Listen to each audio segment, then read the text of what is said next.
Camille Lelouch s'apprête à revenir dans The Voice en devenant coach. Dans les colonnes de Télé 7 jours, la chanteuse a expliqué à quel point l'émission de télé Crochet avait changé le cours de son existence. Si est acté, la prochaine saison de The Voice accueillera Camille Lelouch. Si les téléspectateurs retrouveront Mika, Zazie, Vianney et les rappeurs Big Flo et Oli, une nouvelle tête fera son apparition, non pas dans les mythiques fauteuils rouges, mais en backstage.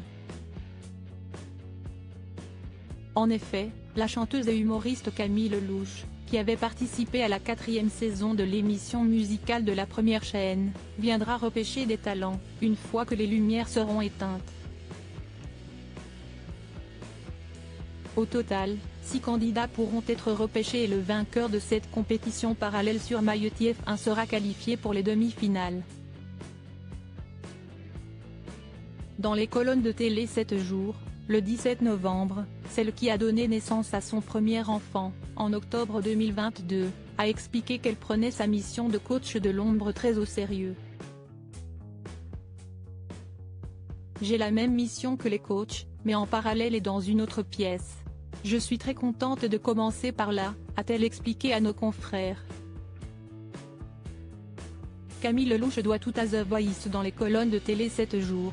Ce lundi 27 novembre, l'interprète de Mais je t'aime est revenue sur son parcours dans l'émission de TF1, en expliquant qu'elle avait essuyé tellement de refus par le passé, qu'elle était prête à faire une croix sur sa carrière en cas de nouvel échec. S'il ne se retournait pas aux auditions à l'aveugle, j'arrêtais tout, a-t-elle confié. Celle qui a donné naissance à une petite fille s'est ensuite remémoré sa réaction lorsque les coachs se sont retournés sur elle, lors de son audition à l'aveugle. Je me rappelle la délivrance et l'apaisement ressentis après le buzz de Jennifer.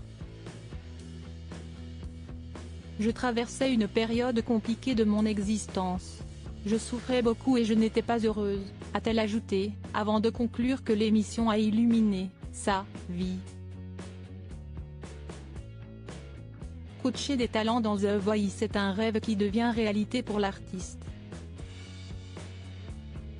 Une chose est sûre, son appel du pied au micro d'Éric Dussard sur RTL, le 14 octobre dernier, n'aura pas été inutile.